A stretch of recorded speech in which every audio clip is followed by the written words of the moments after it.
First section of this week's video update then, we've got an MGR V8 in for the normal program, what I call a phase 1 correction. So it'll be getting the ECU chip, Magnecal plug leads, A&R amplifier, full ignition setup and EFI setup as well on the throttle position sensor, the throttle butterfly angle, the airflow meter. Fuel pressure will be checked. This actually drives with some rather large flat spots, more so than normal. So yep, we'll cut to the next section, which will be the upgrades being fitted or fitted. Let's see what happens. While Steve's finished working his magic under the bonnet of this MGR V8 as well, certainly we must have nearly done them all now. Drives absolutely superbly. Hopefully we'll get to go up the road in just a minute with the camera. So ignition upgrade, as I said before, Magnecal leads, the A&R amplifier is tucked away there. Brand new Bosch coil hidden down there. Airflow meter and throttle position voltage is set. The throttle butterfly is checked as well. Did it need changing on this one? No, it's spot on. Yeah, brilliant. And a fresh set of non-resistive spark plugs. Also compression test on this engine was all between 170 and 180 psi, so really nice, good condition engine. Distributor checked out okay as well, with mechanical and vacuum advance functioning perfectly. So an excellent candidate for the upgrades. The ECU chip was done and obviously tucks away under here. So that's been fitted. Drives superbly. Let's see if we can get out in the rain for a drive.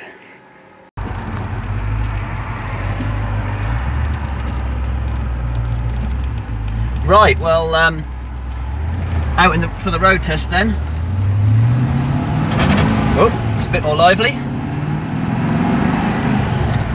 So on the damp roads we'll have to watch it now, and advise the customer as well that with the extra torque and throttle response that this engine now has in the MG, he'll need to watch certainly the lower gears, second and third, because it will light the back end up if you're not careful. So yeah, throttle response now everywhere through the rev range. It doesn't matter whether I'm fully on the throttle or I'm just gently resting on it to increase speed with traffic. The car just now does exactly what it should have done from the factory. It's a shame they didn't from the factory, but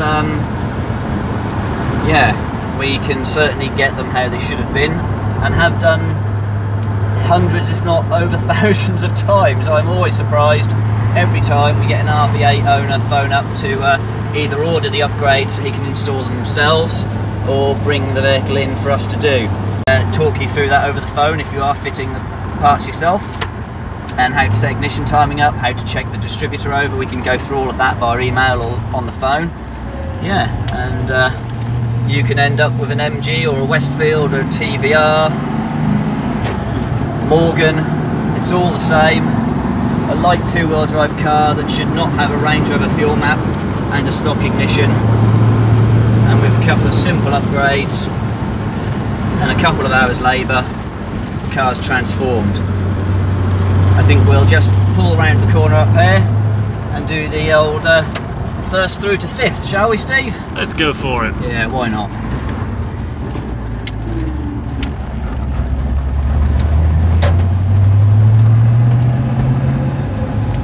Okay, so we'll just pull over here. There's nothing behind me. I'll select first gear. My right foot is going to be completely off the accelerator, and we'll grab first gear, just ride the clutch a little, get it going. I'm going to have my knee right up here, and that means my foot is well away from the accelerator. We're already into third gear now. Speedo's just started to register. Into fourth, and we can pretty quickly grab fifth. And there we are, fifth gear. According to the rev counter, which normally in these aren't exactly accurate, we're doing 400 RPM. There we are, it's just started registering on the rev counter, about 15 miles an hour. And my foot is still very clearly nowhere near the accelerator pedal. And now I have a car behind me, so fifth gear, we'll start accelerating. Very, very comfortably. We're already at 30 miles an hour there. 40, 45, 50, 55, and we're at 60.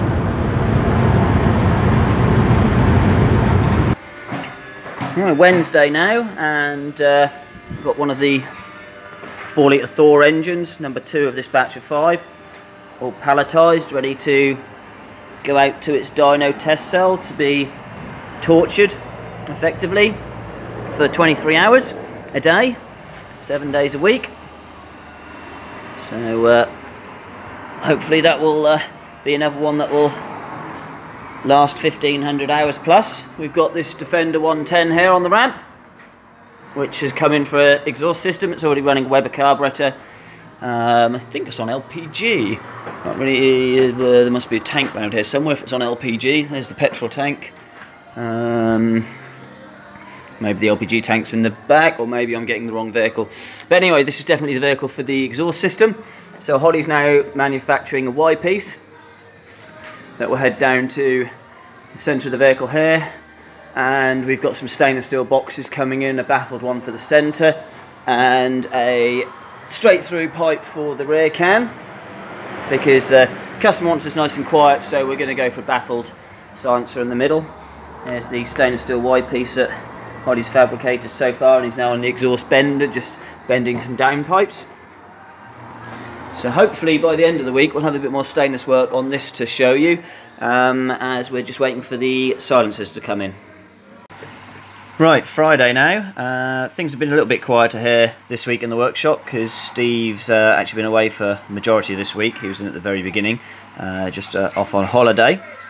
We've actually been changing a flex plate in a Range Rover, but haven't actually filmed or photoed it because I've been in the workshop myself actually helping out on this, just getting my hands dirty.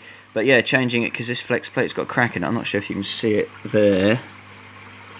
It's just causing a slight ticking noise. Obviously it's excellent that it's been found early, because the results of an actual broken flex plate rather than a cracked or fractured one can actually be very catastrophic to gearboxes, and obviously complete loss of drive, which means the vehicle then can't drive in for repair.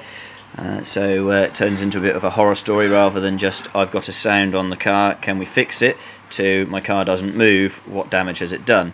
So yeah, that's been repaired. Let's show you what else has happened this week. Right, Holly's finished fabricating the Y piece on the Defender. So we've got the downpipes there coming down and joining into the Y piece I showed you earlier. Not gone any further than this because the silencers I've ordered have actually unfortunately been delayed by a couple of days. The seam welder that's used on the silencers was having an issue at the company we used to produce the 304 grade stainless steel silencers. But that's now been repaired, and I'm told the silencers are being sent off today for a Monday AM delivery, so Holly should be able to continue with this. But in not doing this, it has meant he's been able to build engines, so let's show you that. Engine building then.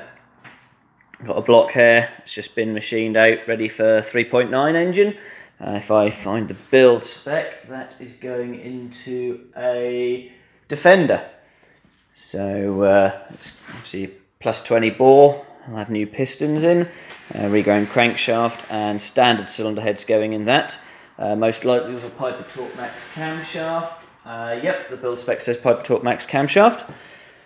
So this is another 4 litre for one of the dyno test cells. Holly's just got the crankshaft installed in that. And this engine is a 3.5 he's just completed as a short engine. So that's going out to the customer. I think with gaskets and head bolts and things for him to assemble with his heads.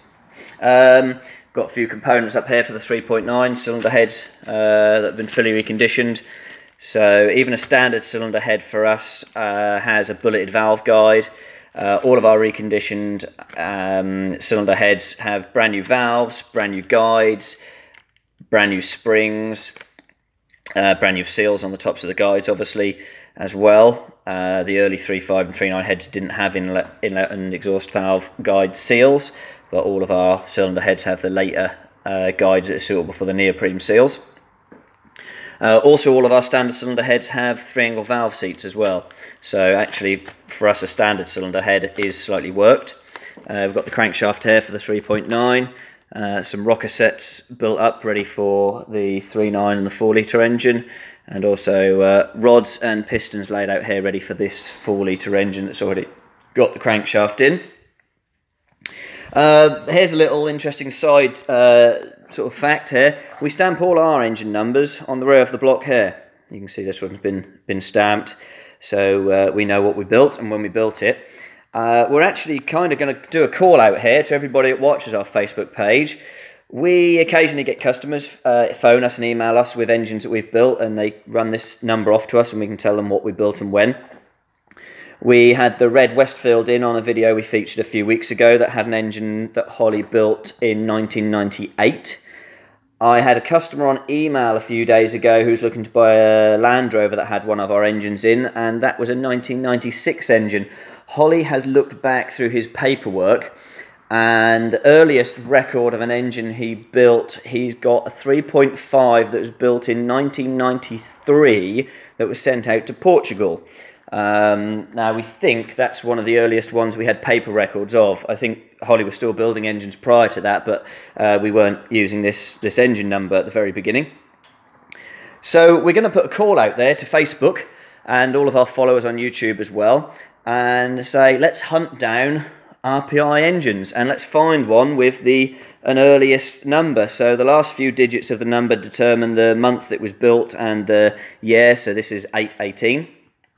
And yeah, let's see if we can find one of the very early engines that we had a record of. So the earliest one we've got paper record of is 1993, was sent to Portugal as a 3.5. If any of you have got old vehicles you've bought that have RPI engines in them, or in fact if you've bought an engine from us in the 1990s, have a look, email us or Facebook us with the engine number. Let's see if we can find one of the early ones, or in fact the earliest one. Last little bit of this video is SD1 related. Okay, only a little bit of an SD1 update this week because Steve was only here at the very beginning of the week, but he has now got the electrics working on the blower motors, and we found well, a few wires that weren't right in the right place and didn't have power for the stereo. So we've got the door cards off at the moment just to see if the stereo is going to work. We've got the aerial to mount. We've got that extending and contracting correctly, so that can be fitted. And assuming the stereo then works, we will be just sourcing some speakers here. But at the moment, it's just being tested. Other than that, I do believe we're pretty much there. So hopefully next week I can get some local miles on this as well. And I think we're going to do a full feature video showing this vehicle from beginning to end. So showing everything that was done on the chassis, the engine, etc. So that concludes this week. As I say, it's been a bit of a quieter weekend here because we've been a man down in the workshop. And we'll get back into it next week. Hopefully have the Defender exhaust finished next week. This vehicle doing some miles on it, and let's see what else happens. Okay, have a good weekend, everybody.